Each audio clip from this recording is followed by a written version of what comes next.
Naharap ngayon sa patong-patong na kaso ang isang lalaki matapos pagbabarilin ang sariling pinsan sa Bilar, Bohol.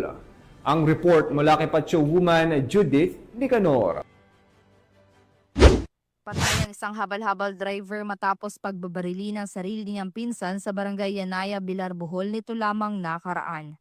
Kinilala ni Police Captain Ponciano Mula Introlizo Jr., Chief of Police ng Bilar Police Station ng Bohol Police Provincial Office, ang suspect na si Alberto, 43 anyos, at ang biktima na si Lucelo, parehong residente na nabanggit na lugar. Batay sa ulat, dakong alas 7:42 ng gabi na makatanggap ng tawag ang istasyon ukol sa pamamaril na agad namang nirespondihan ng mga otoridad.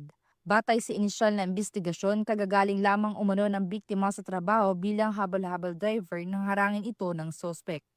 Galit umano ang sospek at sinisi ang biktima sa paghihiwalay nila ng kanyang live-in partner. Sa kainitan ng konfrontasyon, agad na bumunot ang baril ang sospek at pinaputukan ang biktima ng isang beses. Nang bumagsak na ito, muling pinaputukan ng 3 beses sa malapitang distansya bago tumakas. Sa mabilis na pagresponde ng mga operatiba, agad na naaresto ang sospek sa bahay ng kanyang kapatid sa parehong barangay. Narecover mula sa kanya isang kalibre 38 na revolver na walang serial number, may 4 na fired cartridge cases at 2 live rounds na cylinder. Bilar shooting update. Bilar Strict police action results in gunman arrest in less than 3 hours. In a remarkable display of police efficiency, Bilar authorities apprehended the gunman involved in the recent shooting incident in less than 3 hours. This swift action showcases the dedication and effectiveness of local law enforcement in maintaining public safety and responding to emergencies. The Bilar Municipal Police announced a significant development on Monday, underscoring the effectiveness of coordinated efforts between local government units, community stakeholders, and law enforcement. After a relentless pursuit lasting under 3 hours, the suspect was tracked down and cornered in his brother's house in a neighboring barangay.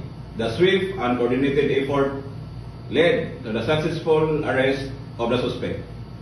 A significant amount of evidence was seized during the operation.